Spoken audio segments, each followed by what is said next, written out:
राज्य सरकारकडून हैदराबाद गॅजेट लागू केल्यानंतर आता जिल्हा पातळीवर जिल्हा प्रशासनानं देखील आता कुणबी प्रमाणपत्र देण्याच्या संदर्भातली जी आहे ती एक समिती गठीत केलेली आहे। ग्रामस्तरावर समित्या गठीत केलेल्या आहे आणि त्याचं आज ट्रेनिंग देखील पार पडतंय। आता isakal.com आहे देशातील नंबर 1 ची मराठी न्यूज वेबसाईट।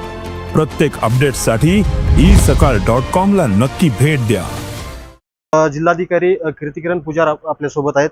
सर, आज प्रशिक्षण पार पडतंय, कसं असणार आहे या समितीचं काम आणि कशी प्रक्रिया असणार?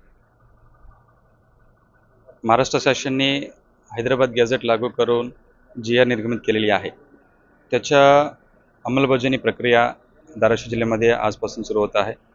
आज इथे आपण धाराशिव जिल्हा सर्व गाव पातळीवर जे त्रिसदस्यीय समिती नेमली गेली आहे त्या समिती सदस्यांची आपण आज इथे कार्यशाळा आयोजित केलेली आहे।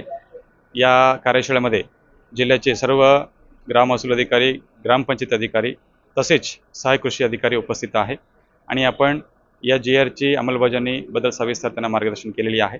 आणि काल आपण सर्व नागरिकांना प्रेस नोटद्वारे आवाहन केलेली आहे की ज्यांना कुणबी प्रमाणपत्र पाहिजे त्यांनी तहसील स्तरावर अर्ज करू शकतात आणि त्याच्यानंतर रितसर प्रक्रिया पार पडतील।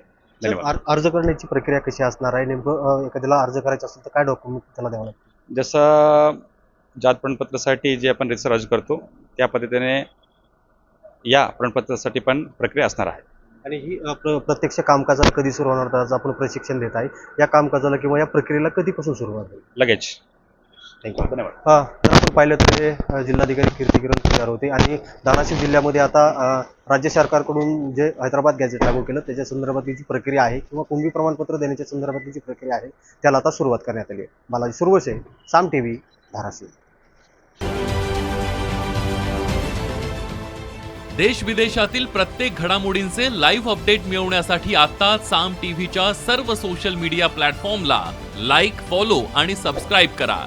तसंच सर्व नोटिफिकेशनसाठी बेल आयकॉन प्रेस करायला विसरू नका।